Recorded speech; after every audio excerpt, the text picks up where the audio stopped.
Good evening, everybody. Welcome to our third statewide star party. My name is Nia Navarro. I use she, they pronouns, and I am the statewide star party coordinator, and I will be your host this evening.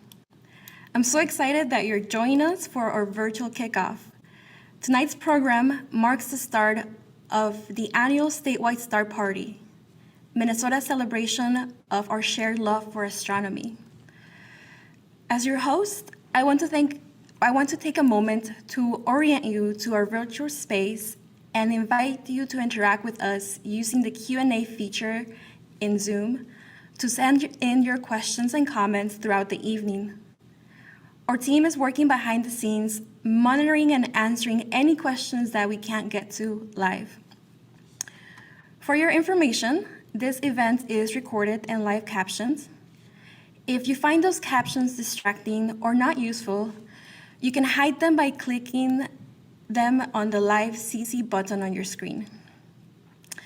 To kick us off, I would like to invite Denise Young, our Executive Director of the Bell Museum, to say a few words about the importance of this event.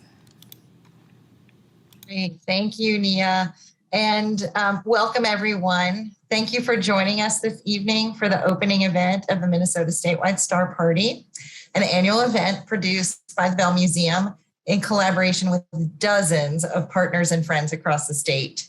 We are coming to you live from Minnesota, Makoche, the land of the Dakota. My name is Denise Young. I'm the Executive Director of the Bell Museum, and I'm so thrilled you are here with us for one of my favorite events of the year. As you may know, 2022 is a very special year for the Bell Museum. 150 years ago, in 1872, the Minnesota State Legislature founded the Geological and Natural History Survey, which included the establishment of a natural history museum that would be established at the University of Minnesota. The survey's purpose was to collect, preserve, study, display, and interpret the natural history of this great state. Since that time, the Bell Museum has been conducting research and offering educational programs that inspire and engage people about the diversity of life on Earth. About 12 years ago, the Minnesota Planetarium Society and the Bell Museum joined together, providing an opportunity for the state's Natural History Museum to broaden our concept of the natural world to include exploration of the night sky and the cosmos. And since then, we've enjoyed looking up with thousands of people, including you tonight, through programs, events, talks, and interactive planetarium shows, both at the Bell Museum and in our portable traveling dome. This Minnesota Statewide Star Party is a major event of the Bell Museum, and it's just really important, incredibly important to us for many reasons. First, it's an annual opportunity to meaningfully connect with people all across the state who also find curiosity and wonder in the night sky. And it invites everyone into the awe and joy of looking through a telescope or binoculars. Also, the night sky bridges not just our geographic locations across Minnesota, but it also bridges our backgrounds and our cultures. It really brings people together. Additionally, there's something really special, I might even say magical, about thousands of people across Minnesota all looking up at the same time, sharing an experience and being in community as we ponder those big and deep questions that the cosmos seem to demand of us. Questions that have us contemplating our place in space and our role on our home planet.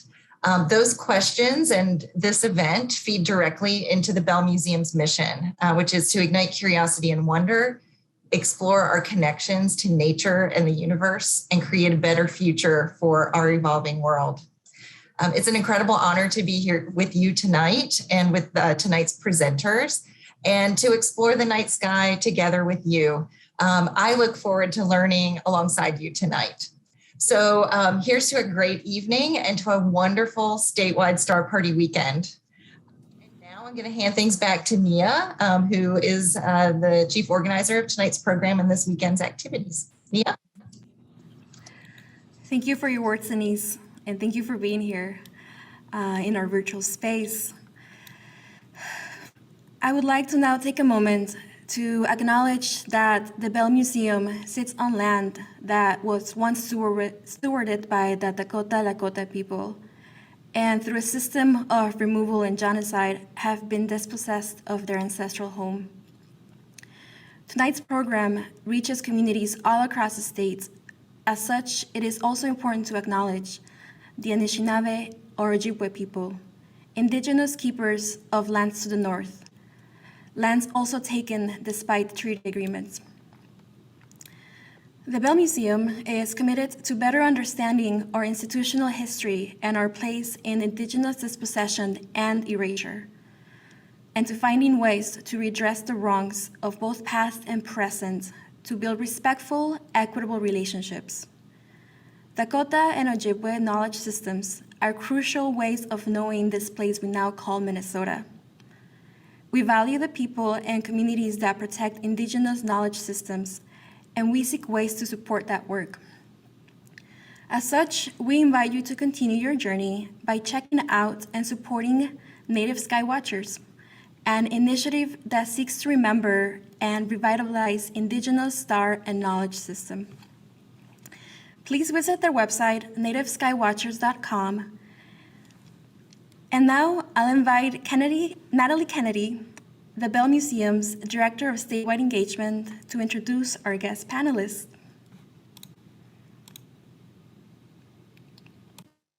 I have the great honor of introducing and welcoming our esteemed collaborators to the virtual stage. Native Sky Watchers are leading Indigenous astronomy revitalization efforts.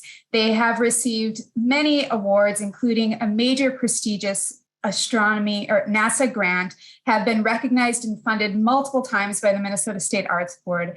They have been featured on NPR Science Friday, the American Association for Advancement of Science, the International Astronomical Union, the American Astronomical Society, the Indigenous Star Knowledge Symposia, just to name a few. And between their many local and international collaborations, workshops, and incredible suite of resources, I cannot express how fortunate we are to be able to collaborate with Native Sky Watchers for this year's Statewide Star Party, and to set the stage for exciting work to come. And with that, I'll turn it over to the director and designer of Native Sky Watchers, Dr. Annette Lee.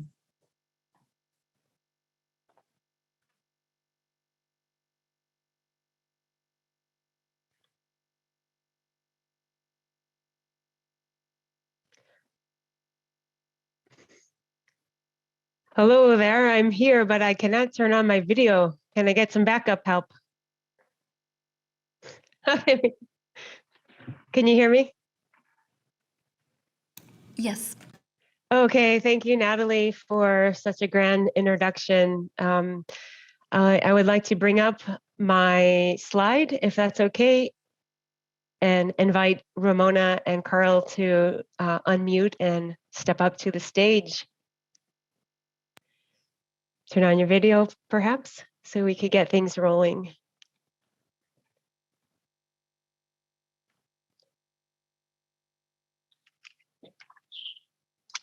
I think our videos are closed from the tech person. Okay, Ramona, I hear you. At least I can hear you. And Carl? I see Carl. Okay. Hey. Carl, can you unmute? All right. Now can you hear? Good. I see you. Okay.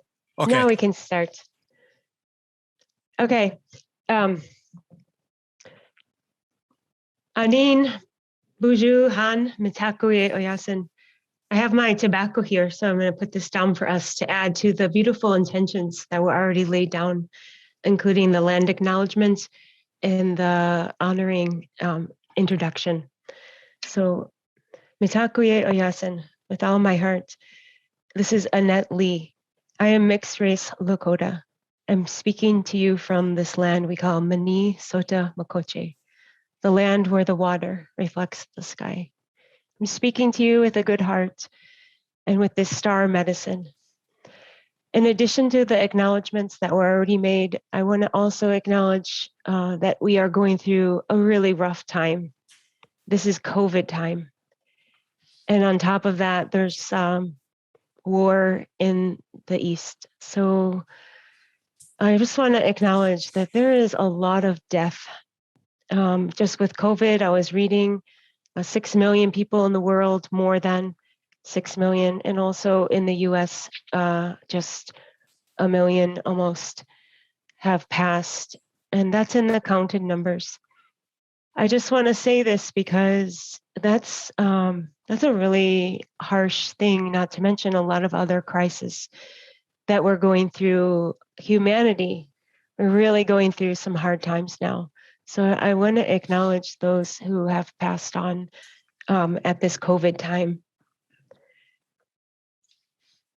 I also want to put this in my prayer, my tobacco, that we are still here, that we have a privilege. We have a responsibility because we are still among the two-legged. We're living, breathing. And so that is our hope, that myself with Native Sky Watchers, in collaboration with Carl and Ramona, and with the Bell Museum, that we can create meaningful work at this really hard time. So, Mitakuye Oyasin.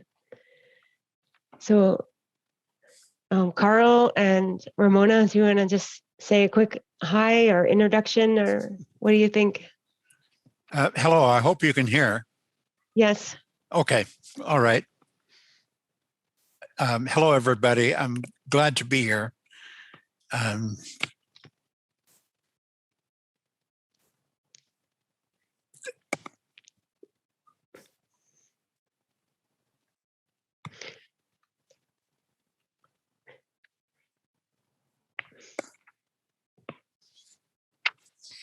Welcome, Carl. And I know you have a lot more to say, but you can keep it short and sweet for now.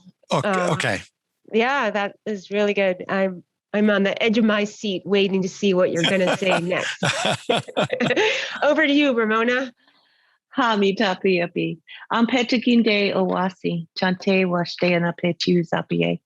Ramona Kito Stately, Hemakiapie, Damakota. De Dakota ia iupse usewi. Nieye. Isayanti hetiata hawahie. Takawana shakpe edwati. Hello, my relatives. Good evening. I'm so excited to be here and to be a part of the Star Party. I always like to begin an introduction in the Dakota language, because within that Dakota language, the language of Minnesota, by the way, we can learn so much about this place embedded within that language, which was banned until the late 90s. Embedded within that language is all of our culture and our history and our identity. When I greeted you, I said, Hami Chakiapi, and that kind of gives you an understanding of the Dakota philosophies, and it translates loosely as hello, my relatives, but really it's more like all of life is my relative. And that means all of this beautiful star nation and the earth and the trees and all things that are living. And with that, and understanding that we are all related to all of these things, we have a different understanding of the world. And so just know that we'll learn a few more Dakota words tonight. And I think it's really important because, I don't want to give too much away, but we will learn some more Dakota words and kind of a new way of looking at this beautiful place that we live. So I'm excited to be here. Thank you. Pelamia, Pidamia, Miigwech, Carl and Ramona, it's really an honor that you're a part of our Native Sky Watchers team. I'd like to remind everyone that Native Sky Watchers and our revitalization efforts officially started in 2007, which is a good 15 years ago. So we're really happy to be here doing this work and gathering momentum and building community more and more every day, especially these days. So with that, I'm going to go to the next slide. Again, this is Native Sky Watchers, Two-Eyed Seeing Spring Stars. Okay, so you might be wondering what this means, two-eyed seeing. And so I'm going to explain that, and then we'll go right to you, Carl. So this is Etowaptimunk, and this is not an Ojibwe word, and it's not Dakota or Lakota. This is a Mi'kmaq word, Mi'kmaq. And Etowaptimunk means two-eyed seeing in the English translation, but it's one of those words, like what Ramona was saying, that in that word is just a whole beautiful philosophy and a worldview. So I apologize for simplifying it here. I want to acknowledge that this teaching was given to me by my friend and colleague, Carola Knockwood, and she is Mi'kmaq from Cape Breton, Nova Scotia. And her elders, one of her elders that she had been working with or is working with is the Marshalls, and their husband and wife. And they promoted this and communicated this idea for many, many years. So Etowaptimunk, or two-eyed seeing, is learning to see from one eye with the strength of Indigenous knowledges and ways of knowing, and from the other eye with the strength of Western knowledge and ways of knowing. But this is the key part that Carola always said, that the elder would say, don't forget to include the last part, and to see, to use both eyes for the benefit of all. So this is this idea of that there are many ways of knowing. So thank you, Carola, and your team in Cape Breton, Nova Scotia. We're right now working on a project with them too. So we're going to be handing the stage over to Carl.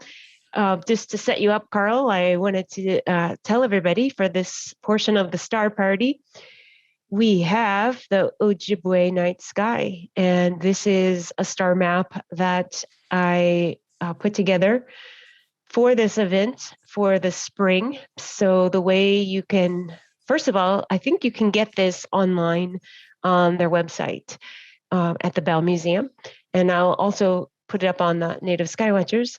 But basically, the circle, outer circle, represents the horizon.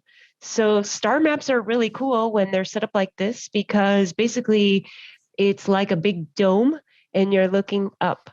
So all you're going to do is turn the piece of paper or the circle, and so that whatever direction you're facing in real life, if you're facing towards the north, you would put the north on the bottom of the page here. But in this portion of the show, we are actually going to be facing south. And so we are going to put the south on the bottom, but star maps are meant to turn. See the circle? And so you put the south on the bottom, you're facing south, and this will be just about an hour after sunset. So not quite right now, but a little bit when it's darker. And if it wasn't snowing, this is what you would see. And so it is really this beautiful time. Of course, we had the equinox just like last month in March 20th. And so now we're moving in that flow of getting longer and longer days. I'm sure you noticed the sun is just hanging out a little bit later every day. And it's really, really noticeable. But anyways, when it does finally get dark, and about an hour after the sun goes down, we could expect to see right here in the center stage, which is the south, right here, the south. Remember, this is where the trees are. And then the overhead, right over your head, would be at the center of the map. So in this area right here, that's what I would call the center stage of the night sky. And since we are in springtime, we are more or less going to see a family of star relatives. Family of star relatives.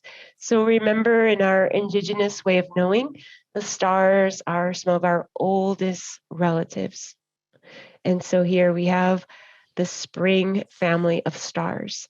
And with this Ojibwe lens, we can see this is Mashibaju, the Great Panther. And that's what Carl is going to talk about. So in case you're wondering, this is actually the backwards question mark. that marks Leo, and the bright star Regulus right here in the Western system, right here. And so you might find it kind of cool, which I do, that there's two lions in the spring night sky, and they happen to be right there sharing that same shape, this backwards question mark with the bright star Regulus at the bottom. So the Ojibwe mountain lion, the Great Panther, and right here, Leo the lion. So Carl, did you want to add anything? And I do have your video if you want to play that first and then chime in, or how would you like to proceed? Yes, I could talk a little bit about this map. Notice that the winter maker is starting to set in the west. Remember that the east and west in a sky map is reversed. So the winter maker, this great figure of Orion, is slipping into the west because he's lost all his power. I know he's likes to linger a little bit, like he is this month, but he's done. He's slipping into the west. And notice that for the Ojibwe, the outstretched arms reach to two bright stars. The big long arms there, one to the star Aldebaran in the constellation of Taurus, and the other is Procyon in the constellation of the little dog. So he's setting, he's lost his power, he's done. But then in the middle of the spring sky, if we could only see him, is the Great Panther. Now, it was my father who actually pointed out the Great Panther to me when I was a teenager. And as Annette said, the sickle or the backwards question mark is the tail of the Great Panther. Another name for this constellation is Atabananawe, which means the curled tail. And the head of the Great Panther is actually a little trapezium of stars in the constellation of Hydra. And so the Great Panther has kind of long hind legs and relatively short front legs.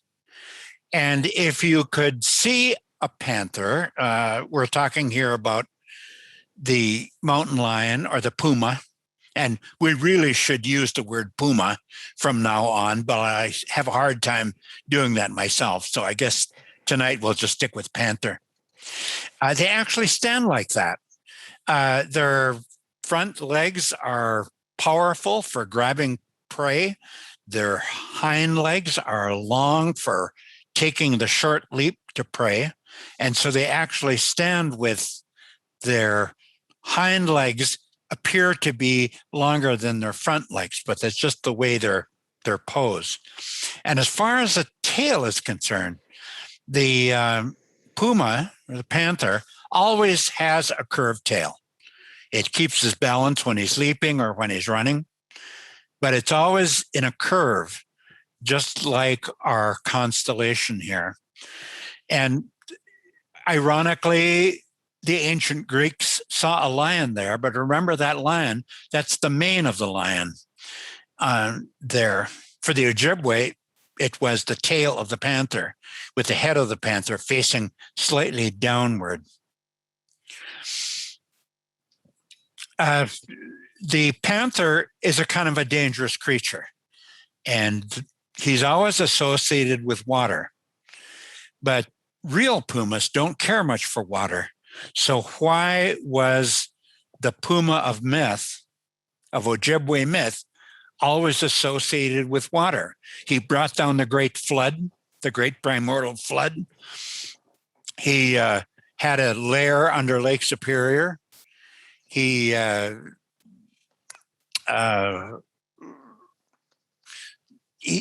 seemed to always be associated with water. And why is that? Well, that's because it's the spring constellation. And what comes in the spring? But the floods. And right now in this part of the world, the rivers are running pretty high. The rain and the snow are starting to melt, and that becomes dangerous. If you don't have bridges across rivers, rivers become very dangerous. So while spring is a very delightful time, it's also a very dangerous time. And that's because the Great Puma brings the flood. Yeah, I love that, Carl. And I'd like to point out a couple of things here is this embedded earth and sky mirrored relationship. So, we're talking about this panther in the sky, but then also the teachings are about the earth and the water and the land. And so embedded in what he's saying for everybody, just remember it's earth and sky, a mirrored relationship, and our participation in this. And this word is called kapemini. So it's the mirroring, as it is above, it is below. But even though he's talking about an Ojibwe constellation, you see this understanding, this teaching in pretty much across all Indigenous knowledges. So yeah, that's really, really good information. Carl, thanks for sharing that about the panther, the curly tail. And I'd like to ask you, folks that are listening, have you seen a puma, a panther, a live one in your backyard in Minnesota? I've only met 2 people, but one of them was in Minneapolis, they said on the railroad tracks. What about you, Carl? Have you ever seen, or Ramona, have you seen a real live one? I have never seen a live one, but I've seen a lot of photographs and I've seen a lot of videos of pumas. And the puma is I like to kind of compare him to a house cat in a way, because a house cat changes position and he's very fluid. And a house cat's almost like an amoeba because it can shift from a round ball to an elongated predator. So it's and from what I've seen in videos, pumas are like that. But it's so frustrating to me because I've never seen one in the wild, and I've been searching for it for the last 20 years. Very frustrating. But yes, they're in Minnesota. They have been seen and recorded crossing the state. One crossed from Wisconsin, crossed Minnesota, and ended up in the Turtle Mountains of North Dakota before they lost track of it. So they're coming back. This was once puma territory. The old range of the puma was right here in northern Minnesota, right across from the Great Lakes to the Rocky Mountains. Yeah, not that long ago, I heard one got run over. It was a huge one on the highway in Minneapolis. So that's a sad thing too, but we know that they are here, but they're good at hiding too. Yeah. So how about we take a quick look at the video that we put together? Would that be good? Great. Okay. And you can speak if you want to, say something, or we can stop it. I'll stop in a little bit, just play and then stop partway. Okay.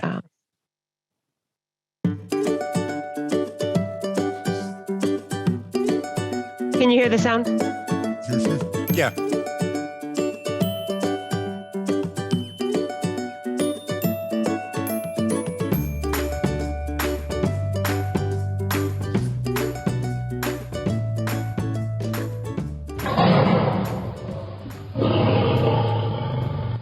Here is the Great Puma constellation, the constellation of Leo with Regulus, and the Hydra, which is really a bright constellation.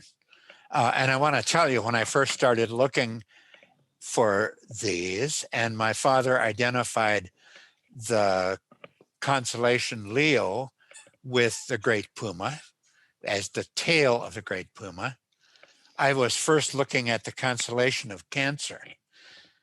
And the constellation Cancer is barely discernible. In a lot of the star charts, they show Cancer, the constellation Cancer, as pretty bright. But if you actually go out and look for Cancer, it's not very bright. But Hydra is very, very bright. And so identified as the sickle constellation from the constellation of Leo, and that's very clear. But Hydra is very bright. So you combine the head of Hydra with the sickle of the constellation Leo, and you have the Ojibwe constellation of the Great Puma. Well, it's a spring constellation, and for the Ojibwe, spring was a kind of a dangerous time of year because spring brought the floods. And without roads or bridges, it was hard to travel. And before the ice went out, it was pretty dangerous. When the ice went out, you could paddle a canoe. But before the ice went out and before travel was possible by water, it was pretty dangerous. And the constellation that brought the floods was the Panther.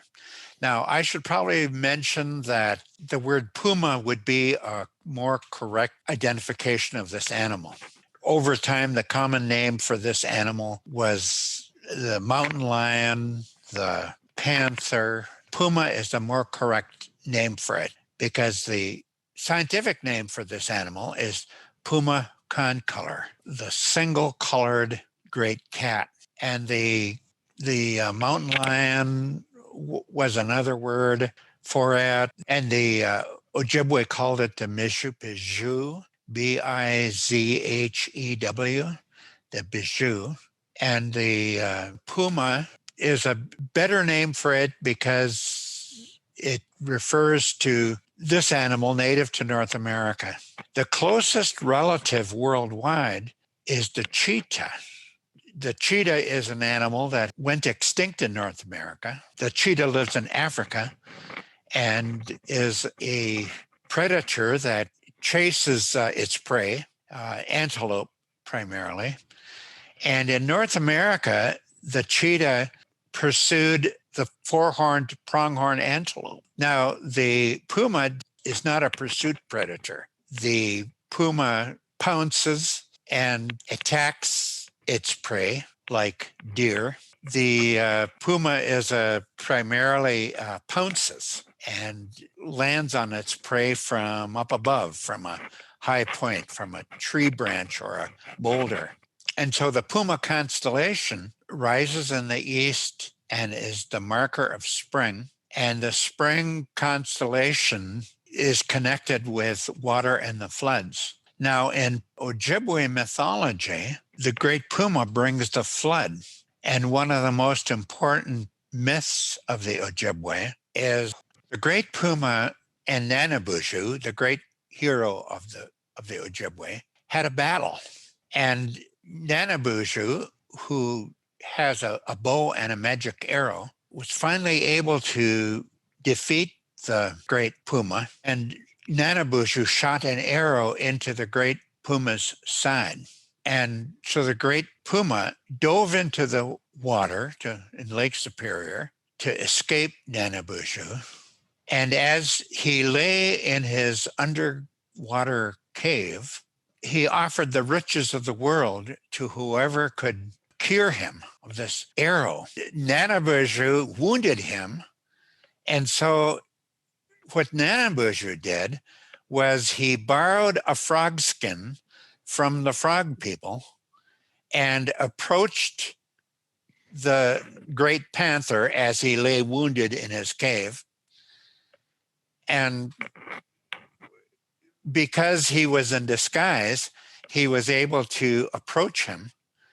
But instead of healing him, Nanabuju grabbed the arrow and rammed it in tighter.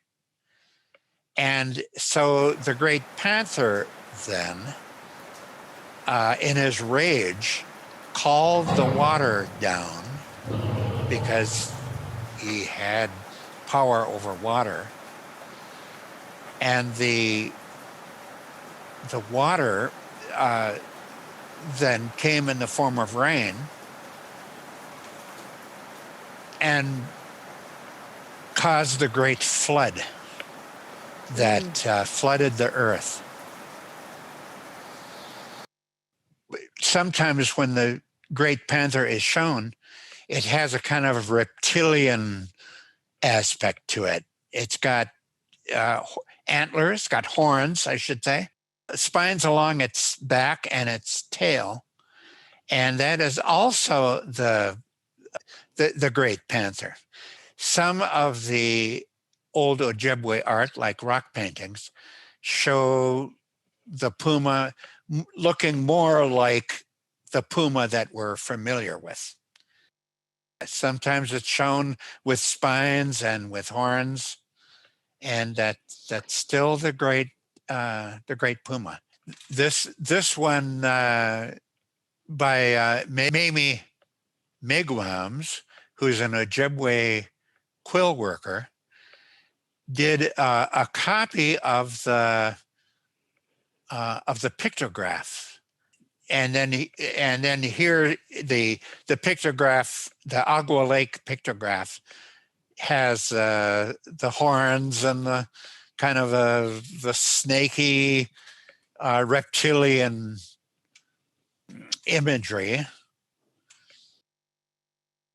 Oftentimes, when this appears in Ojibwe art, there's a pair of panthers, and it's been said that there's a white great panther and a black great panther, and the double panther motif is often in medicine bags in the Ojibwe tradition. The black panther, usually it's shown with this zigzag line on top to show that it's underwater. So the puma then is connected with water. And why is that? Because the puma in nature doesn't particularly care for water. And the reason why this puma image is connected with water is because the puma is a spring constellation and connected with the flood.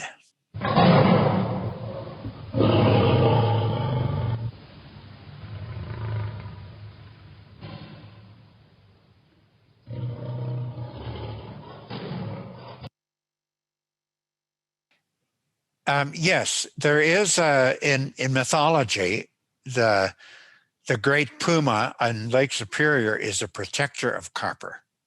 Oh, and copper is the sacred metal, and it was mined by the ancient Indians.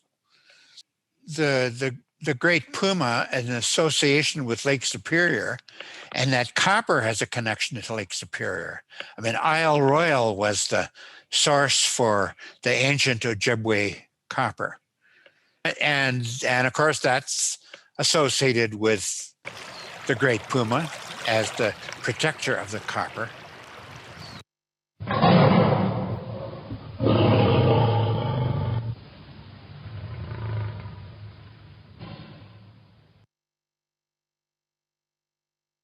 This is a painting of the Ojibwe ceremony for the Great Panther. And it was a circle of canoes. In the middle of the circle are the medicine people who are making offerings to the Great Panther. And you can see an image of the Great Panther at the bottom of the painting as it kind of moves through the water. But the offering is many different things over time, of food, precious metals, a sacrifice.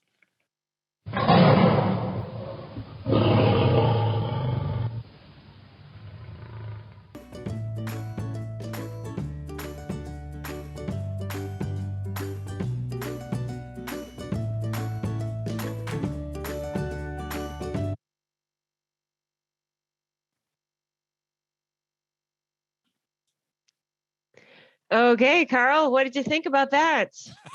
That's I've gotten kind of fond of that video.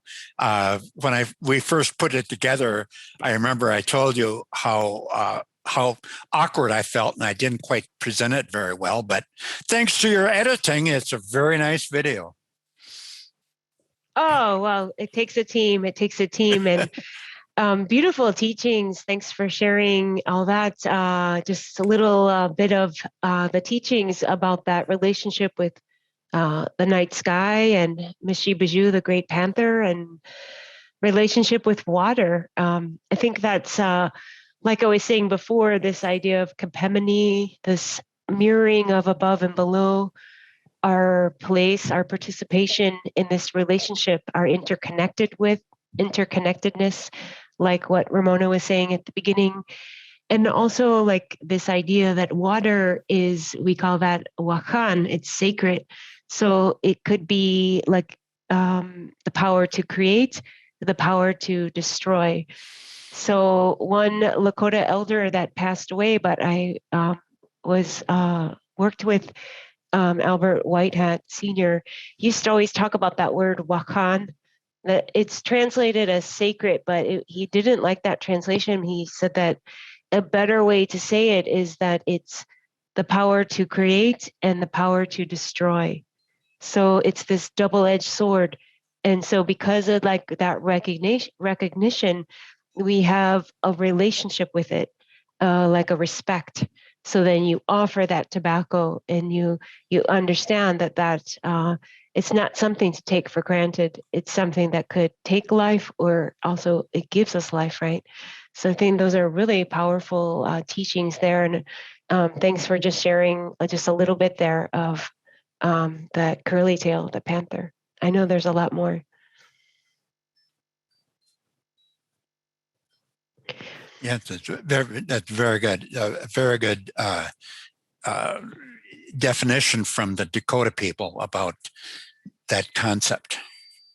One thing I also really love is seeing that, like, it usually comes out and rises in the east, like right in the dead of winter, January. All of a sudden you look in the east and there it is, curly tail. And it's like the best feeling, because there is spring in the sky, and it's just gives us a really good feeling of hopefulness, that the winter is going to keep moving, and we're gonna keep going with that flow of the season. So. Okay, well, stand by, and I think we would like to hear from Ramona. I'm sure you're wanting to jump in here, and we have a lot to say about also the Lakota view of the night sky, and so I know we just want to point out a few of the highlights. So I think we were planning to share something about the chanchasha, the red willow. So, Ramona, do you want to? Yeah, thank you, Annette. I just want to say thank you, Carl. I learned so much, but it really makes me think about why we are celebrating Two-Eyed Seeing, and when I was thinking, these stories help us to know how to act and how to treat the earth. And I wonder about that puma, and it's not here in Minnesota anymore, but it's so prominent right here from this place in the sky. Why are they not here anymore? And I wonder if, some of the decisions made by people who aren't connected to place 100 and how many years ago and clear cut all the forests in this place, is that one of the reasons we don't see that puma? So I was just curious about that. I was trying to look and see where they live and what their habitat was. Oh, what do you think, Carl? You're on mute. So Unmute. Yes. It was also killed by stockmen who killed pumas like they killed wolves. People who raise cattle and sheep just cleared them out. And so pumas then retreated to Canada and to the far west, where they were able to survive. And now that they are protected, they are slowly kind of reemerging into their old range. Well, thank you. And also, we said we were going to learn some Dakota words, and Annette, you pointed a few out, Wakan and Mani, which is the beginning of Minnesota. We know that Mani is the water, and the water is our teacher. All of these natural things are our teacher. But the health of the water reflects the health of the people. And so in keeping Iwaktumunk in the foreground of our thinking of how all different people understood a sense of place, we have to know that the water is the number one thing to keep us as human beings healthy on this earth. So we're surrounded by it in the womb, and we're surrounded by it, of course, in Minnesota, Makoche. And it reflects this beautiful star and the stars in the Milky Way, and they reflect each other like Kupemini. So I just wanted to point those things out that I heard, and I was just very excited to hear this conversation. So this is the time that is when we start to hear those thunder beings in the springtime. And I remember the moment every single springtime when we start to hear the thunder. And what that tells us, and there's a real negative stereotype about Indian time, and it's about being late. But really, Indian time is about us looking for the cues of the natural world to tell us what to do. And this is one of them. And so when we hear those thunder beings at the beginning of the springtime, it's telling us that the red willow is ready, and it's awakening, and it's actually awakening the red willow. And the red willow for the Dakota is our chanshasha, and it's the basis of the way we communicate respect to one another. So chanshasha is that red willow, the tobacco, that is kind of the basis of how we begin conversations and ask for help. So here is this beautiful thunder beings coming at the springtime, and we know that red willow is ready, and it's alive, and it's ready to be used for ceremony. It's ready to be used and to be, it's the only time of year that we can cut it and actually get the tobacco out of it. And so, spring it's just a very exciting time of year. But I think too, what we're not used to doing, and I say this, I bring my educator hat here as a teacher, is we're not used to looking at all of the information that's available to us all the time, and looking at the natural world instead of a person that's important to tell us what to do. And so as you learn that there's this other concept of knowing that's not siloed as this is math, this is science, this is star science, and this is art, and separating all of those different things, instead of that, bring them together and understanding that we are not limited to five senses. We are not. And we're taught that very, very early. So as a Dakota woman, we're taught that we have other senses. We're not limited to five. And one of those is that intuitive sense, your spirit, and to listen to that, and it communicates. And so we have all of these other ways of knowing, and know that we also are told the sky is the limit, right? And that's not true. The sky is the view, but it's certainly not the limit. And I learned that from my son, who is more, our younger people are more apt to really embrace all of these different ways of knowing. But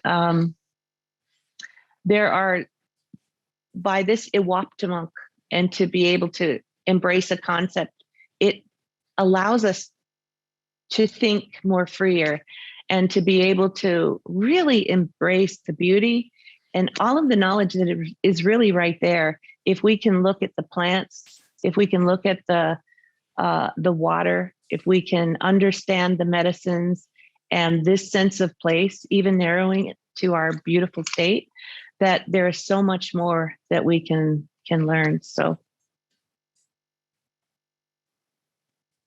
Oh, Pilamia, thank you. Ramona, you always have a lot of insightful teachings to share.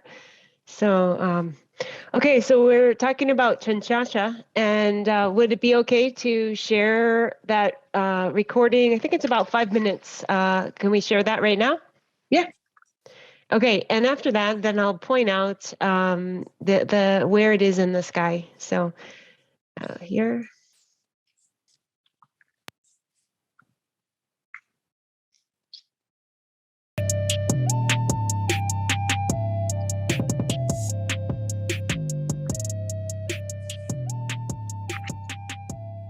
Ami Takuyepi, Ampetukinde Owasi, Chante Washte Anapechu Zapie, Ramona Kito Stately Imakiapie, Damakota.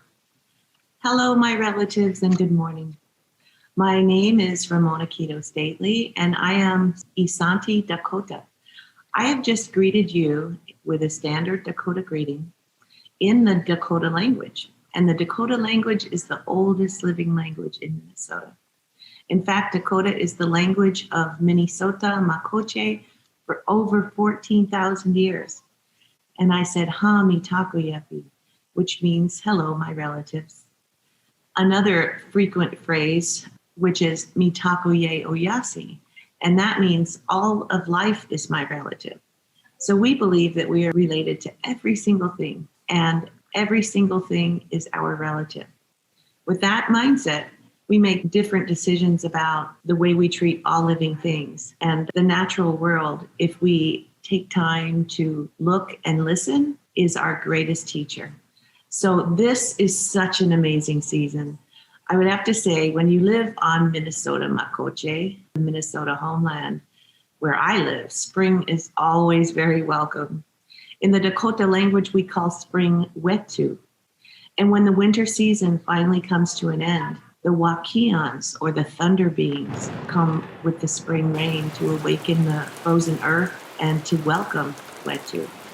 At the first sound of the Wakians, and I can remember this happened recently, the thunder beings make their sound and bring their rain, and we know that that's a signal for Chanchasha, or the red willow, to wake up, and that it's time to harvest our Chanchasha. Now, you might know Chanchasha as tobacco, but for Native Americans, we use it in a very different way. Chanchasha is one of our medicines, and it's part of all different facets of our lives. Today, I'm just going to talk about what we do with tobacco. The good use of tobacco and our Chanchasha is we go outside and we find the red willow, and it's very obvious because it is red, and we take it, we harvest just as much as we need, and we take off the red bark from the top. From the outside, the red bark peels off very easily, and then inside is a green bark, and then that bark is what we use for tobacco. And so we take that off. It comes off very easy. It doesn't come off any other time but now, which is amazing. So we take that bark off and we shave it, and we use it as tobacco.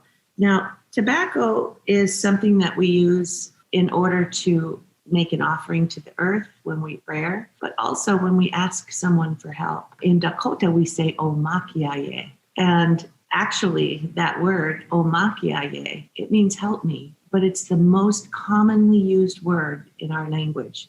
It's just woven throughout our prayers, help me, and it's a source of strength. And so when we take this tobacco and we offer it to someone and we say omakiaye, it really is asking them, can you help me? And when they accept the tobacco, and if they do accept the tobacco, then they're going to think about what you asked, the question you asked. They're going to think about it. They're going to pray about it. And then they'll come back with an answer. So for Native people, we don't really value like answering the question first, because really it takes time, doesn't it, to think about all the different information you have about even a general question before you just blurt out the answer. So today I made this tobacco pouch. We call it Ojuha.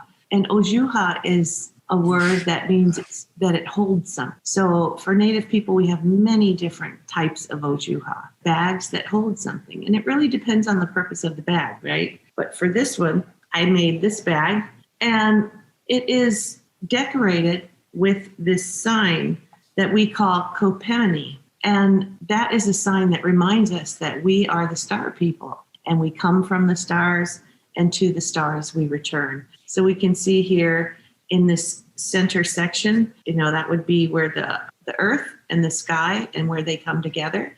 In the Dakota language, there is no word for art. So we decorate things on our items in order to reflect the beauty that the Creator shows all over the world, right? All the beauty of the outside natural world. And so we also do it to transmit knowledge to generations. So what Kopemini signals to other people is a reminder that we are the star people. We come from the stars, and to the stars we return. So when I made this bag, I used all hand-tanned buffalo hide, which is the materials that are available to the Dakota right here in our state. But what I did today for you is I made a smaller tobacco bag, which will kind of help you see what the process is of making it. Now, it can be as elaborate and beautiful as you want, or it can be very plain. But what's interesting is that you don't need a needle and thread. You can make this bag yourself by just punching some holes. So I wanted to share that with you today, because we didn't always have needles and threads in the way we do today. Thank you so much for allowing me to be a part of this project. Doksha Ake. See you later.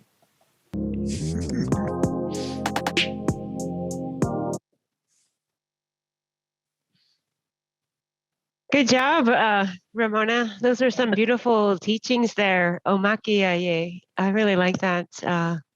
Really beautiful. And I also liked how you said that how when we learn something, like one, we're listening when we take it in, but then also that we think about it and connect it with all the different knowledge and ideas. And so it's this whole process of absorbing and filtering, embracing new ideas, that it's not always going to be about just being the first one to blurt out an answer or to, quickly have a comeback, because maybe if you did that, you weren't even really listening to what the other person was saying. So I feel a lot of resonance with what you're saying. It's really beautiful. Yeah. And then at the end of the day, really, we're not going to learn anything in one conversation. We really need to have some time, which we don't today always, to really think about a topic or a question, and to be able to really think about all the different ways of understanding it before we can answer. And, in this way, we're allowed to learn patience. We're allowed to learn how to listen. In the Dakota had a word for the colonizers when they came here, and we called them Nureshni, and it means they have no ears. And so it was very clear to the Dakota that that was not a skill that was used or known to the colonizers who came. They didn't listen. Nureshni. And so I think that's such an important lesson to think about when we talk about that medicine, because we call it a medicine and a relative rather than a resource or a plant, because there's so many teachings that come with that, and there's so many layers to those teachings. Right. This is this idea that we're all related, all living things, that we are connected to all living things. My friend and colleague, Wilfred Buck, over in Winnipeg, Manitoba, he's an Innu elder. He talks a lot about that, how in their teaching, it's like we came from one original source. And so we come from that one original energy. So that's how we're all related, all living things, including the rocks, the trees, the stars, and all people, that we have that connection, that relationship to be honored. So, hey, one thing I also wanted to make sure to remind to say, I have a friend and colleague who's Maori.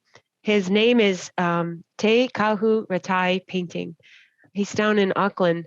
And one of the things many beautiful teachings, but one thing he shared with me one time is this idea that it's about genealogy.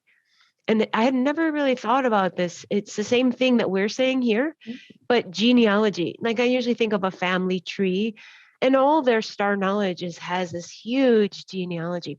But here's what he shared. The idea has like a genealogy. And what he was essentially saying is that in the Maori way of knowing, an idea that exists in isolation, in a bubble by itself, is worthless. They only value that idea as much as it's connected to all the other ideas, like this whole family tree of ideas is Webb. And that the greater that the new idea was interconnected with all these other ideas, the more value it actually had, that knowledge. If it wasn't connected, just no value. I really love that teaching. So That's so very true. That's so very true. And we see that missing, all the missing perspectives when we're gathered around and we're trying to make a decision. Sometimes all the other perspectives aren't there. So you're talking about one idea instead of, bringing in some other information. And that's what makes this conversation so amazing, is to be able to open up to all of these other ideas and ways of knowing. And, Annette, we understand that when we're in the garden, don't we? We understand that diversity is so important to keep the soil healthy, but we don't always do that in our larger communities and in our education system. right. Okay, so Carl, were you about to say something, or No, okay. I appreciate everything that's being said here. Okay, listening is a good thing too. Okay, so I'm going to jump over to the star map, the Dakota Night Sky, Dakota, Lakota. And again, remember that this is a really cool star map, which is meant to turn. The circle represents your horizon. It is meant to be viewed about an hour after sunset in the springtime and on a perfectly clear night sky. So you can see I overlaid from our Dakota Lakota star map these constellations. So here is that Big Dipper, and we might mention that a little bit more. There's a lot of beautiful teachings about Towi, the Blue Spirit Woman, and here's the Wakian, the Thunder Beans that Ramona was talking about. Maybe you remember hearing them. What was that, Ramona? Maybe like a month ago, we heard the first thunders, Yeah. but then again, the weather is so crazy. There was thunder snow this year. I remember it because I was on a webinar, and there was also a tornado warning that night as well. But anyways, what I wanted to point out here is that in the spring, this family of stars we have facing south, just like we did with the Ojibwe, here is Ochete, which is related to the fire and the fireplace of the Inipi, the sweat lodge ceremony. So that's actually really important teaching. It's one of I think the only constellation, I will say in quotes, that is actually in both the the Ojibwe, and in the Dakota night sky, the Ochete. But anyways, what I wanted to point out is if you're looking for Chanchasha, the red willow, you won't find it on this map. And the reason is because this is for the nighttime. So remember I said how this is what you can see about an hour after sunset in the springtime. And what it is, what you have is that this is a snapshot. But that Chanchasha, the red willow constellation, that we acknowledge in the springtime, and then we gather the red willow, the Chanchasha plant medicine in the spring before the leaves grow. That's actually visible in the morning. So this is an important thing that not only was it important to know and have this relationship with the stars that were at night, like we think of maybe prime time, a couple hours after sunset. Actually, that time at sunrise and right before sunrise, the helical rising is the fancy name, but that painfully delightful early time, like an hour before sunrise, is a very auspicious time. My friend Pema, you taught me that word, auspicious, very special, very unique, just very hard to get up, but very important time. And so all of that is to say that on this next slide, I do have a really short, I think it's like 1 minute video clip that I can share with you showing this pipe ceremony in the stars. So we had said Capemini, which is as it is above, it is below, the mirroring and that relationship that we're a part of. This is the pipe ceremony in the stars. So when that happens, which is on March, the March equinox, the spring equinox, then that in the teaching is the best time for us to have a pipe ceremony here in our home, with our family, with our communities. So that is literally a mirroring between the pipe ceremony in the stars and the pipe ceremony on the ground. So about as it is above, it is below. Okay, so let's take a look at this, the pipe ceremony in the stars. Ceremony in the stars. And so the pipe is the Big Dipper, and then we'll have the sun, and then we'll have the red willow constellation Chanchasha, which is actually seen at night in the fall, but during the daytime in the spring, the opposite season. So unfolding here is the pipe ceremony in the stars, the sun, which is like the fire, the embers, the ash, the plant medicine Chanchasha, and then the pipe, the Big Dipper. And an excellent time to have that pipe ceremony in our homes in an effort to be a part of Capemini, as it is above, it is below. Pilamia.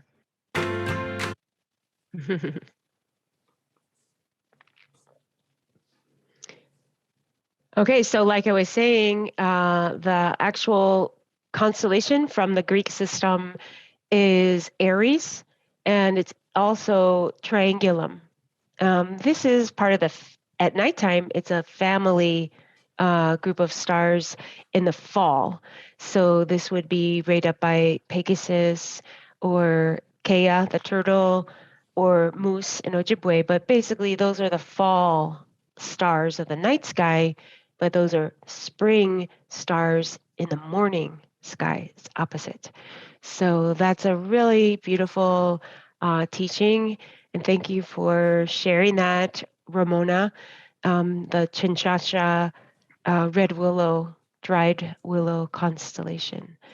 And I know we have those all over here by my house. And I love seeing those willows. It's just like so vibrant and red, like the blood of red, almost like, like that all through winter. So it's like you see so much white everywhere with the snow and the gray skies, but then that brilliant red still alive and well on the bark of the willow there, the plant medicine.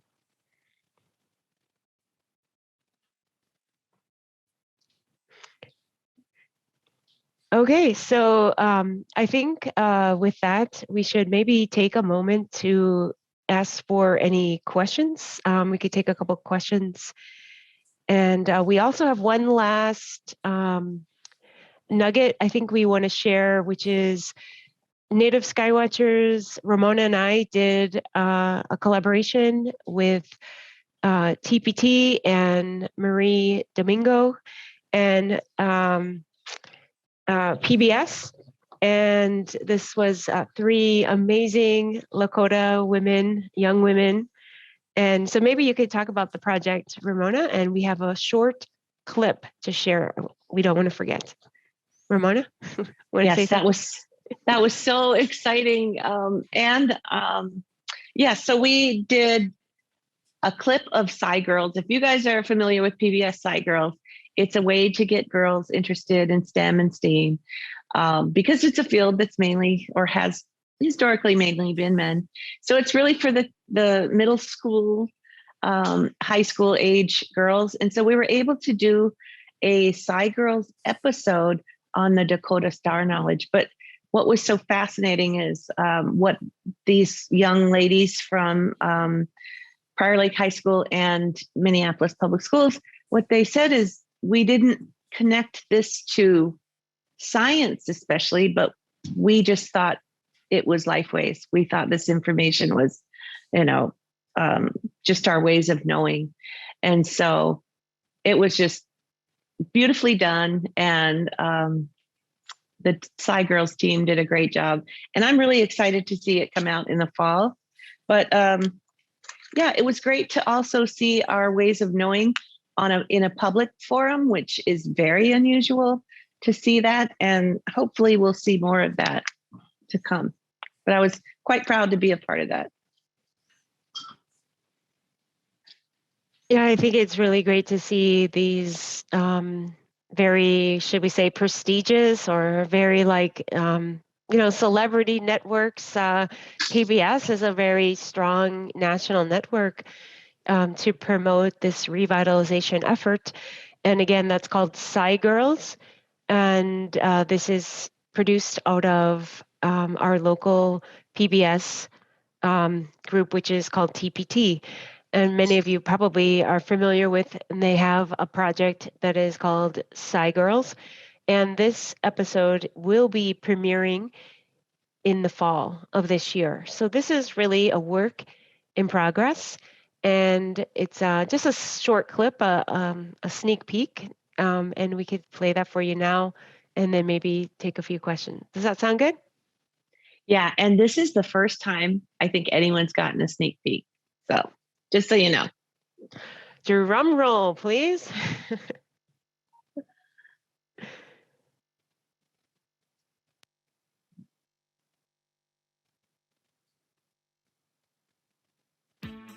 I think it turned out pretty nice. Yeah, I like that you guys outlined it. I'm gonna go take the picture.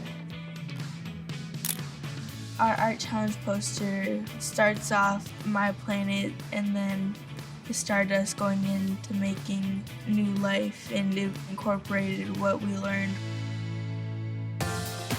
I am so excited to show this to you. Look at this social media post about you guys. This is awesome. Congrats to you young ladies for sharing your talents and knowledge.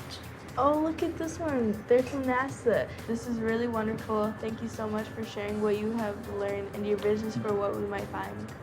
Oh my gosh, my mom replied. How are you feeling? Good. Felt good to work with everybody on the project. I hope that the Native youth that see this know that we have always been here and that they know that we have also always been scientists too.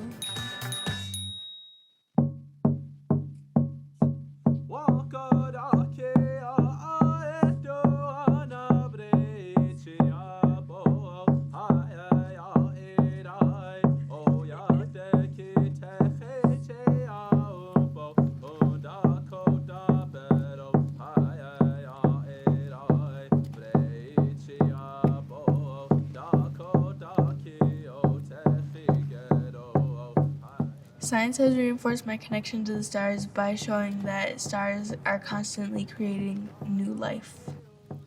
Now, when I look at the stars, I'll think about the blue star woman and the salamander and the turtle and how they made us.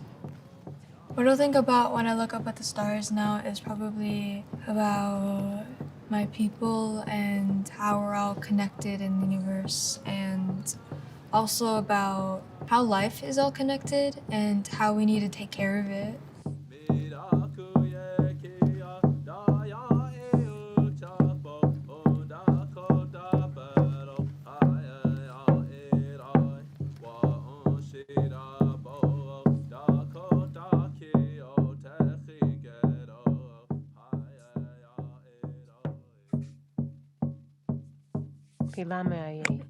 Thank you.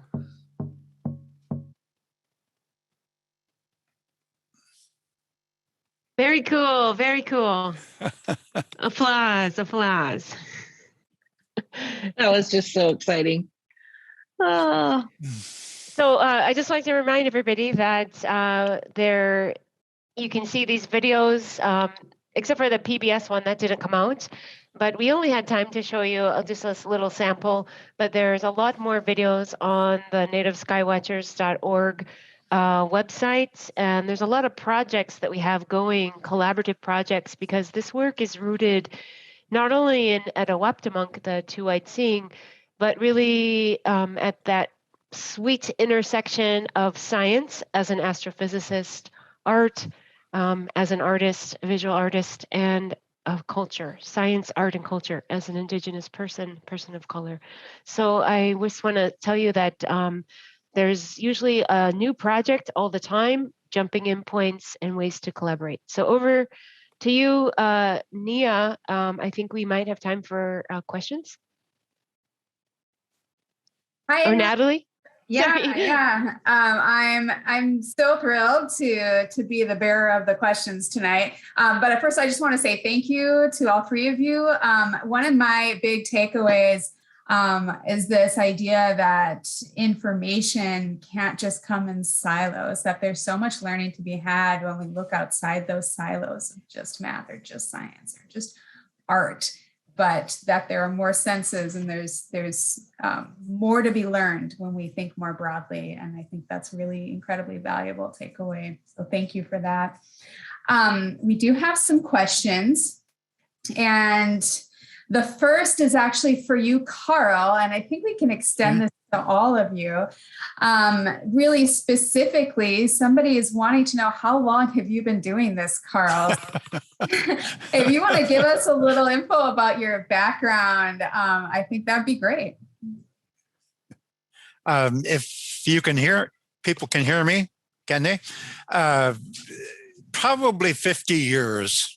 And it all goes back to my father telling me about curly tail in the 1950s when we were carrying in wood together late at night.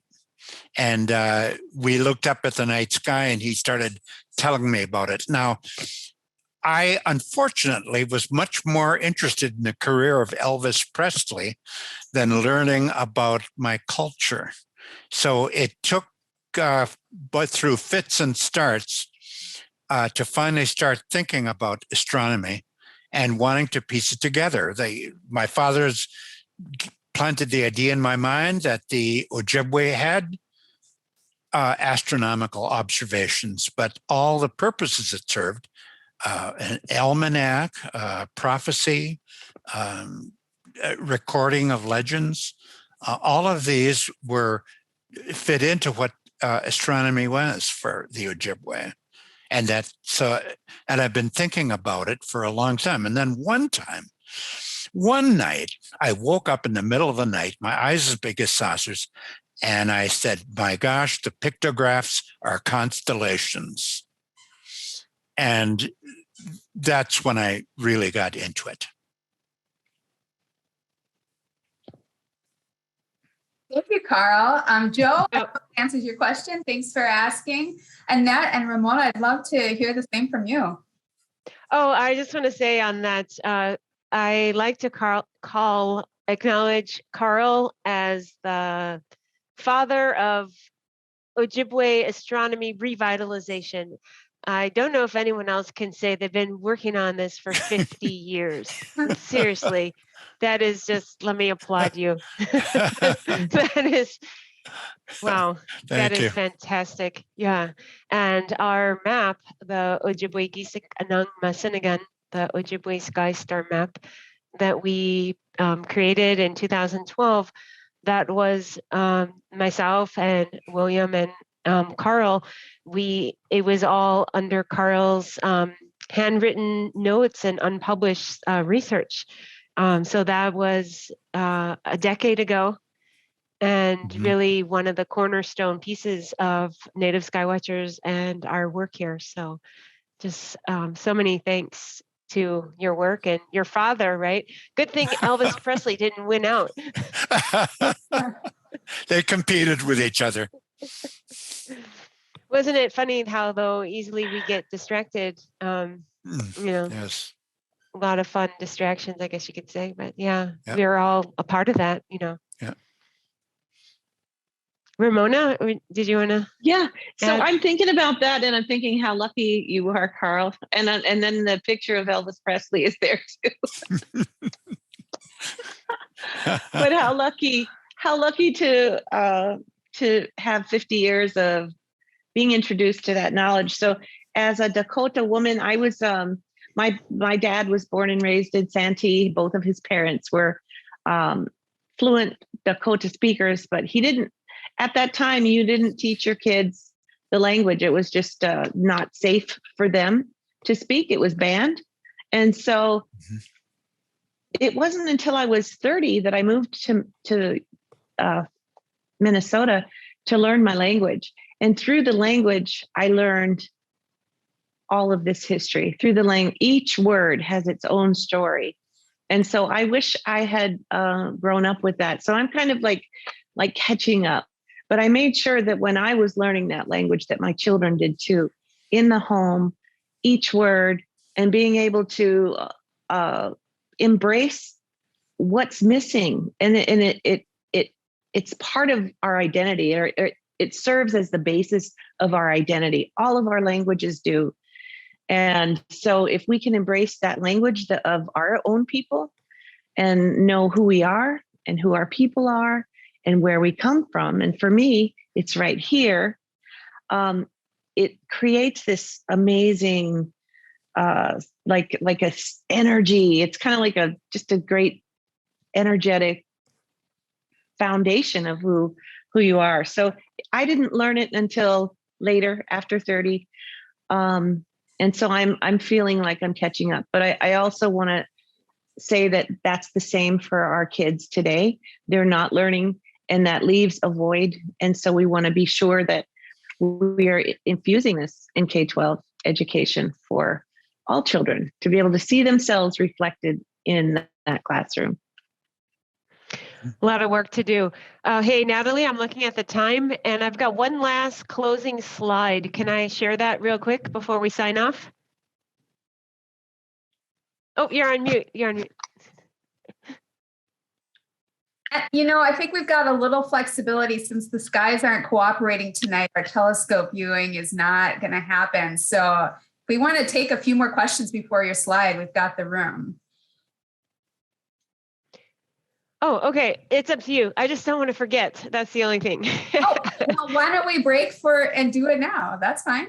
Oh, okay. Then I won't forget. Okay. So I just wanted to show this closing slide to say that we are right now in the planning stages for our Native Sky Watchers summer workshop. And it's been going on for a decade, which is pretty cool. And it will be virtual. It will be at no cost. It is funded by Fond du Lac Tribal and Community College. We have kind of like 2 full half days, and this is June 18th and 19th, Saturday and Sunday. And it will be for acknowledging of the summer solstice. And so we'll have a lot of teachings, talk about the summer stars. And so everyone's invited to join us. I'll be setting that up on the website very soon. And last but not least, it will not be recorded. So please catch it live, or else we'll have to see you on the next big day in the fall, maybe. Okay, that's all I wanted to say. And Pilamia, Miigwech, thank you. Thank you to the Bell Museum for having us, hosting us, collaborating, putting a spotlight, your gold seal, stamp of approval on this work. And with all my heart, I want to thank my collaborators and good friends and colleagues, Carl, Ramona, for being here and really carrying that torch on this good work. So, Bilamia. Thank you, Annette, and thank you, Ramona, and thank you, Carl. I think one question that people would really love the answer to is your recommendations for any additional reading or other resources for continued learning in Indigenous sky knowledge and two-eyed seeing and beyond. Well, it turns out that there's a little book that I wrote with Ron Morton, who is a scientist, and it's called Talking Sky. And it's available at Birchbark Books. And unembarrassed plug here. That's fantastic. So I bet we can grab a link for that and throw it up there. So there it is. Okay. And don't forget, Carl, we also have our star maps, and then also the Constellation Guidebook that goes with those with the maps. And so there's the Ojibwe map and the Dakota Lakota map and the Constellation Guidebooks. So if you go on the website, you can see a lot of resources. But one of the things that we've been doing with first we had the two-eyed seeing, which was part of that NASA grants that you had mentioned, Natalie, last year. And what that allowed us to do is to create content.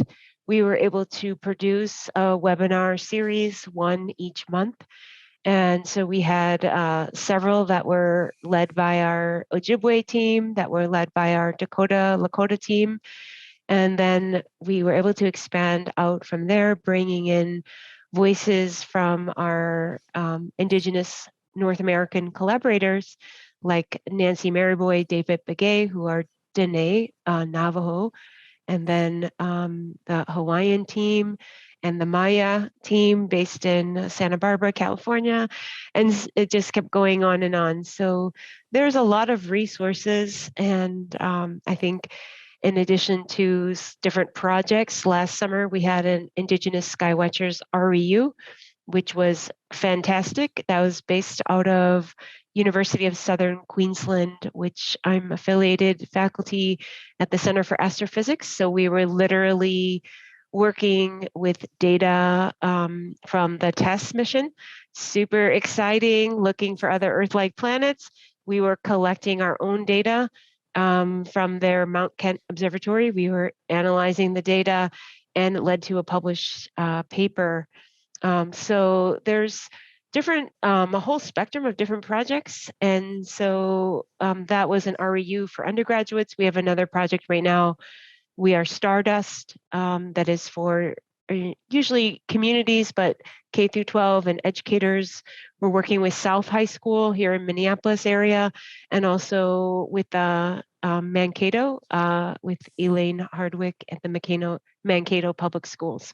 So just to give you a little bit of what's going on, always a lot of cool projects, but also want to pass it over to Ramona, because I know with your leadership and your organization, both that We Are Still Here Minnesota and the Minnesota Indian Education, you're doing tremendous work too. So maybe you could mention some of that. Yeah, so thank you. One of the things, and it kind of correlates with what Annette said at the beginning, that I really want to say is that there is so many resources available for all ages, but just that The Forever Sky is really a great book for kids. And it's, illustrated by Dr. Annette Lee. And, she is seen mostly as an astrophysicist, but she's an amazing artist. And this is an important book for this time when we think about COVID and all of the people that we've lost. And it really is about these, young brothers who kind of have to face grief and that journey back to the Star Nation. So I think, I love that. Also, the Minnesota Department of Education has a great resource on their Indian education page that is all sorts of books connected to state standards, but it's annotated bibliography, so you can kind of tell what the book is about. If you choose one of those books, buy it from Birch Bark Books, our native-owned bookstore that's local, that's amazing to visit. And right now, Understand Native Minnesota is really looking at a resource hub that we don't really have a great resource hub where all of these things come together. But Native Sky Watchers, the MDE Indian Education website is great, and also Birch Bark Books for finding people who know those books and also purchasing them. Oh, wait. Don't forget, we are still here. Oh, go ahead. Yes, and thank you. And the We Are Still Here Minnesota website, which is the organization that I work for. And that is washmin.org. Thank you. And then I want to add that any of our in-person statewide Star Party host sites were the recipients of the Native Sky Watchers, Ojibwe and Dakota and Lakota constellation guidebooks that we purchased from Native Sky Watchers as gifts for our host sites. And anyone who is lucky enough to be coming to the Bell Museum in person statewide Star Party tomorrow will get to see a compilation video of the We Are Stardust projects, which Annette compiled for us just for that event, and those will be showing all weekend. So if you're not coming tomorrow, maybe you can make it in sometime over the weekend. Yes, Annette. Natalie, I've got one more thing. Carl, you forgot to do the shameless plug for your fantastic art exhibit that's happening right now in Duluth. Yes, that's right. At the ACO Galleries. The show will be up through the end of May. And it's because of COVID, it's only open on Fridays. Masks are required, but it's open on Fridays from 4 to 6.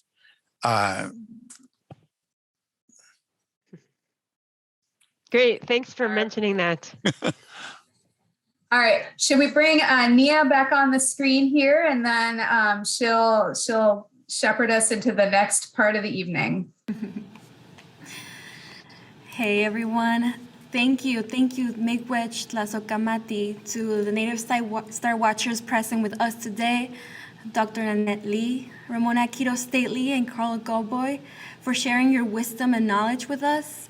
Just based on the comments in the chat, it seems like there was a lot that was learned and unlearned through your teachings. So we really appreciate, and we are extremely fortunate to continue to partner with you. At this point, I want to invite our audience at home to please don't log off. Please join us on an intermission break as our astronomy team prepares to take over and lead us through cool stuff in the April night sky you could technically observe once the clouds are clear. So please join us on a short intermission. We'll be back in 5 minutes. Thank you, everybody.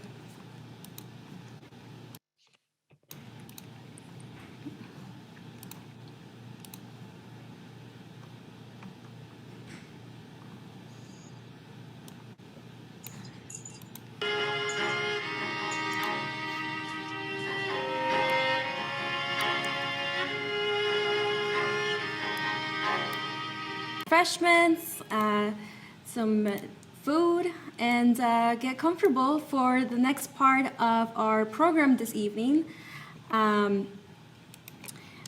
would like to welcome to our virtual stage Sally Bruma, who is going to lead us through the night sky in April and what you might be able to observe once the clouds are clear.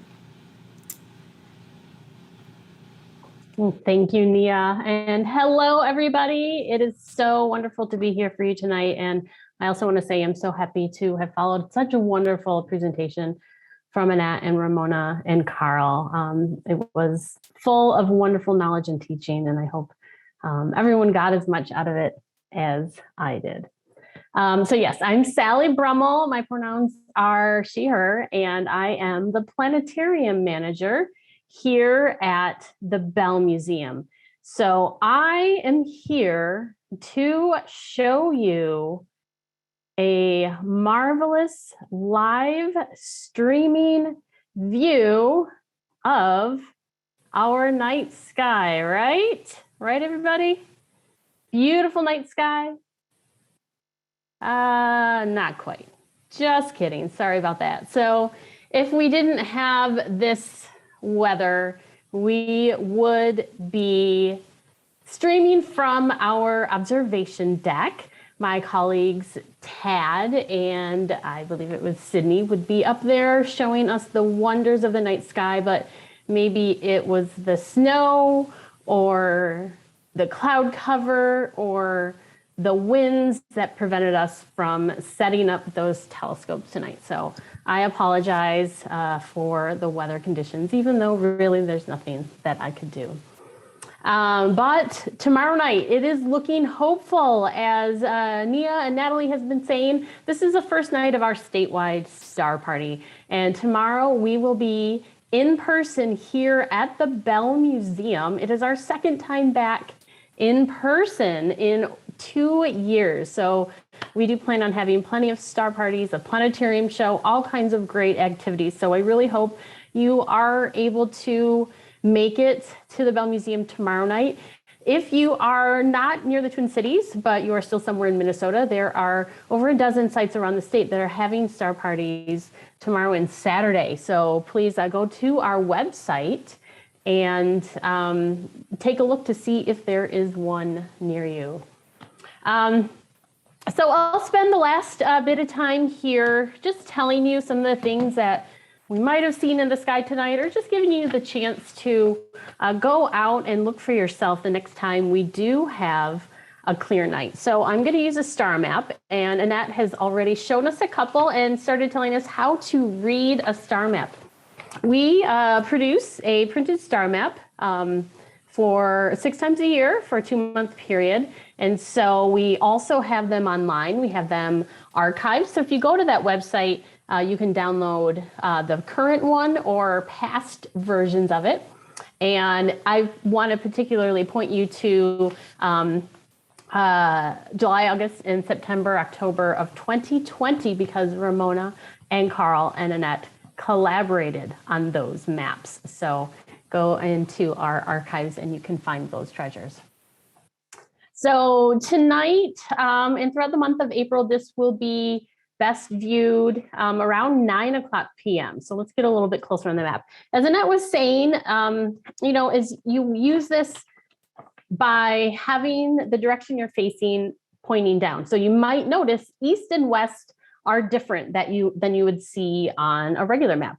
And that's because the sky is not below us, the sky is above us. So the east and west get properly oriented when you hold it up that way. So remember, hold the map in front of you and looking up, and all the directions should be appropriate.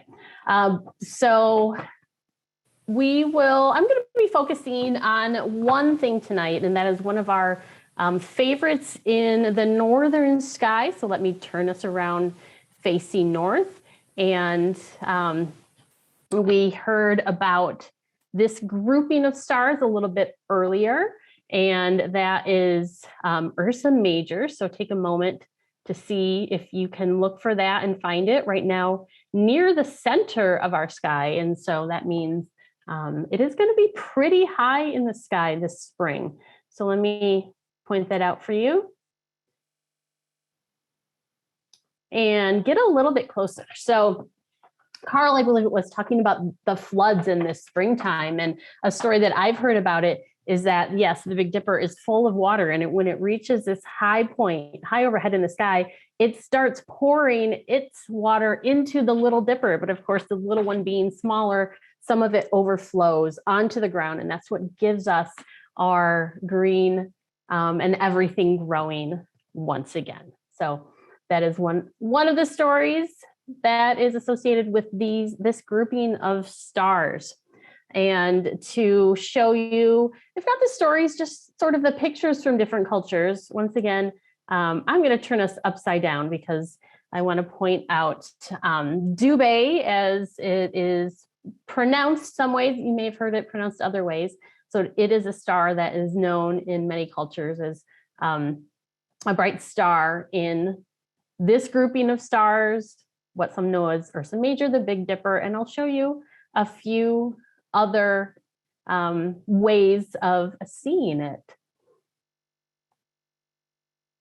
So Ursa Major is what probably a lot of people watching this presentation tonight knows it as. And I would like to say that these pictures that you see are from one of the activities that we have at our statewide star party. We're doing some fun things with making models and needle points of these various representations of these 7 stars and some of them ones connected to it.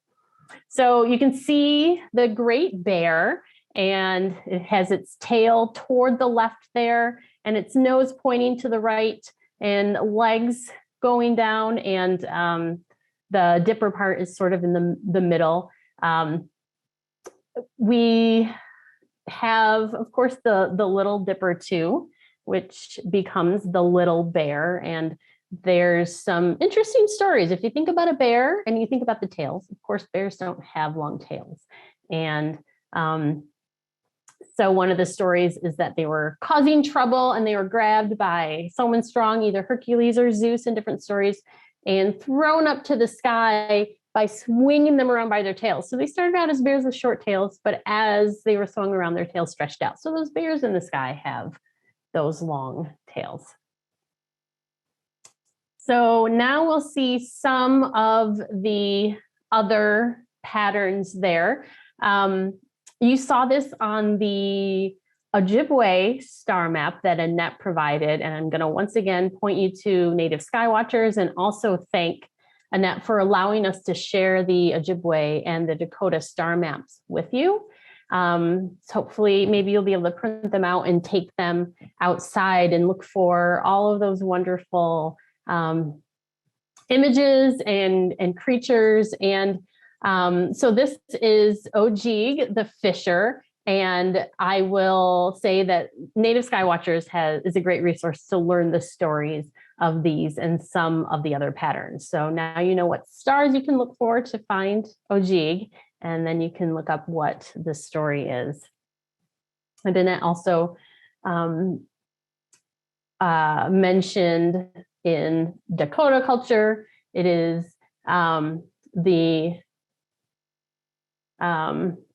sorry, I can't read it. My top of my screen, the blue or the birth mother, also the mourners. So these, you can see over and over, these 7 stars that stand out so brightly are connected. But as there are different cultures all around the world, they have their different meanings, their different stories that they connect with in the sky. And beyond are people who live here in Minnesota. If you go to Hawaii, it is that same group there. And this is simply known as the 7. And there are actually 4 star families in Hawaiian astronomy. So this is part of one of the families that includes Polaris, the North Star, and also stars in the Western constellations, Boötes, Corvus, and then the Southern Cross and Centaurus. So the Big Dipper is actually just a spring constellation in the Hawaiian culture. Being farther south, it is not visible the entire year like we see it here farther north in Minnesota. So it's visible in the evening in the spring. And they also can see some constellations that we can't. The Southern Cross and Centaurus are too far south for us to see here in Minnesota. And I also mentioned the Diné culture, and This is the revolving male, a father figure, hunts and is a protector and brings food for his family. And then another familiar pattern in the sky, the W nearby, Cassiopeia, is the female revolving one. And the reason they're called the revolving one is because they are revolving around the North Star in the center of our sky right there in the north that stays still.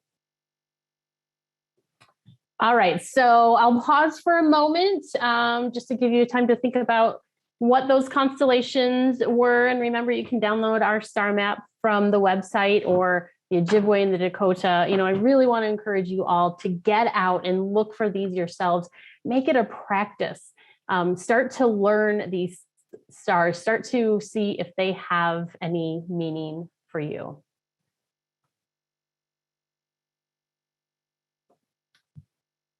And we do have a little bit of time left. So we want to learn a little bit about what else is up there. Well, this is something that is out in space, and this is an example of what we were so hoping to show you. This is the Orion Nebula, and it is down on the belt of Orion. And those four brightest stars in the center, called the trapezium, they are brand new stars, shining very brightly, lighting up the gas all around it. And this is an actual picture taken from one of the telescopes right here on the observation deck at the Bell Museum. So maybe crossing fingers for tomorrow night with a clear sky, you'll be able to see things such as the Orion Nebula.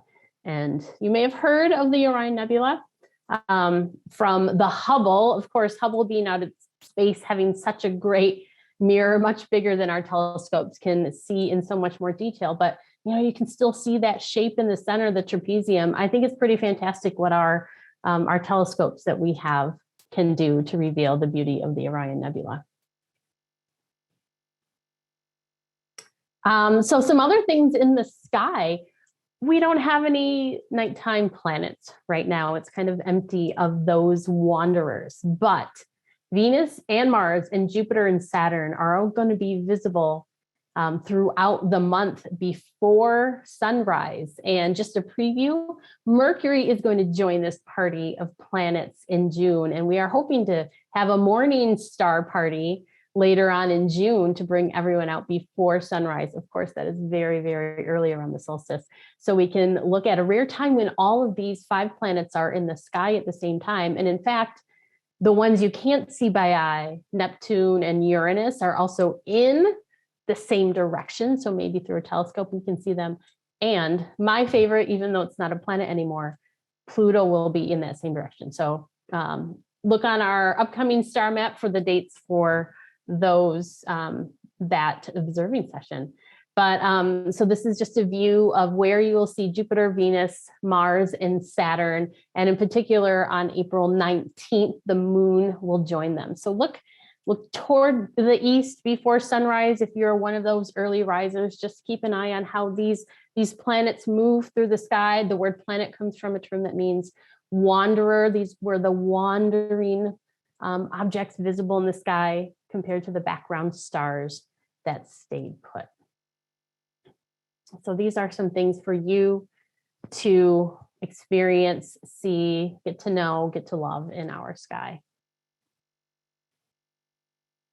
So what else is up in space? One very exciting thing that's happening right now, we have a couple images of it, is the James Webb Space Telescope, JWST. So it is this great big 18-mirror telescope that was launched back in December and has traveled million miles away from Earth to an orbit where it can be far from the heat of the sun, the heat even that Earth and the moon give off, to look into the deepest reaches of our universe and uncover things that some astronomers are anticipating, but hopefully some things that we never really understood about our universe before.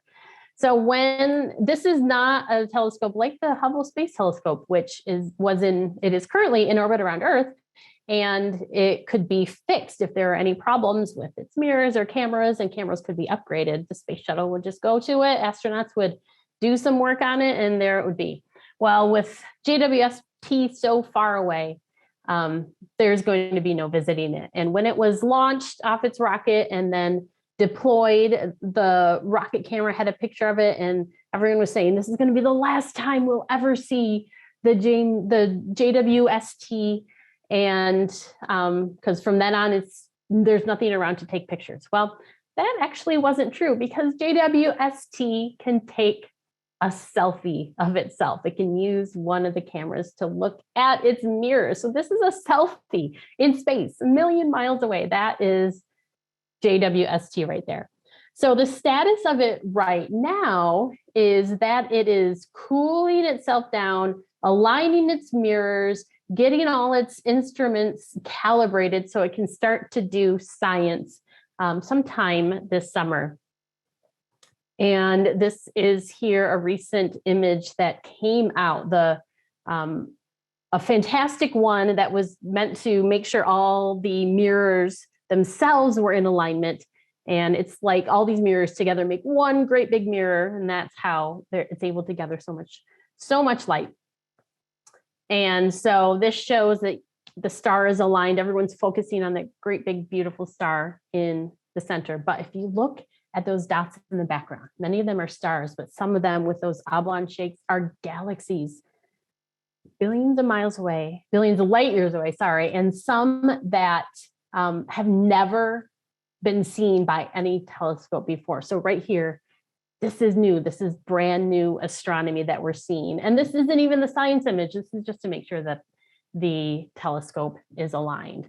So one last picture of JWST before we go is that there actually is another telescope out there, Gaia.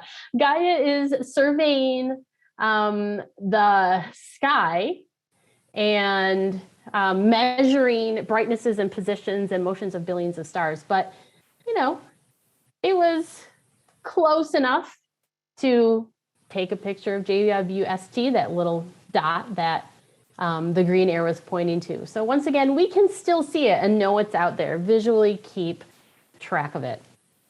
So those are some of the great things happening in astronomy. And I know we are pretty much out of time. And if you did have any questions come up, I would be happy to take a little bit of time to answer them. If there is someone who can provide any questions to me. Hi, Sally. I've popped on the screen here with you. I'm sure you can't see me given your view, but yeah, we do have an audience question. And that is, if you can share with us some fantastic spots to view the night sky in Minnesota. Do you have any favorites or any good recommendations?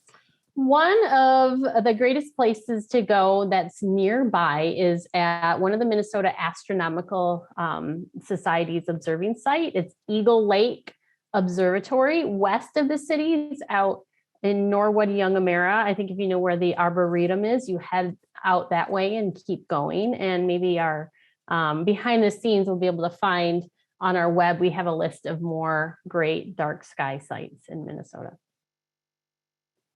Thanks, Sally. And then for all of our folks who are in greater Minnesota, the Minnesota Astronomical Society has sites all over the place. So you go to their site, you'll be able to find lots of great options. And I think we're done for the night. And Sally, I was going to let you close out. I was just popping up for questions, but I'll let you give good nights. Sure. I will stop sharing my screen. And I think, Nia, maybe you have something to share to kind of give some final information about what's happening. Remember, this is night one of our statewide star party. And we're really hoping to see you here at the Bell Museum tomorrow, or learn that you are going to go to one of the other sites around the state to find a time to do all of our wonderful activities and learn something from all our astronomical partners around us. Yes, that's right. I see that there's a lot of curiosity from our audience about where can we continue to see and look at the stars? So part of today is kicking off our weekend long of activities, and starting tomorrow and Saturday, there will be star parties happening across the state. As we have mentioned, one here happening at the Bell Museum. There is a registration required, starting at 8 p.m. tomorrow. And but we also invite you to check out other sites. Speaking of Eagle Lake Observatory, they will be hosting their own star party on Saturday, April 8th. So you can really check out a full list of host sites, times and dates on our website. If I could have one of our online producers drop that link so that our audience can check that out. And it's just my best advice is to just stay put for that our website for announcements, since it looks like in some places of Minnesota we'll be lucky enough to have clear skies tomorrow, but that's not the case depending on where you are. So yeah, feel free to check that out. And if you have any more questions, I will drop my email in the chat. And I hope you have enjoyed your evening with us today. Thank you so much for attending. Thank you so much for our collaborators, Native Sky Watchers, Denise, Natalie, Sally. Thank you for coming on screen and supporting this. I will also like to give a shout out to our behind the scenes staff making it work. We'll see you at our next star party. Good night, everybody. The Bell Museum Statewide Star Party is generously supported by Ruth and John Haas and the WEM Foundation. Thank you.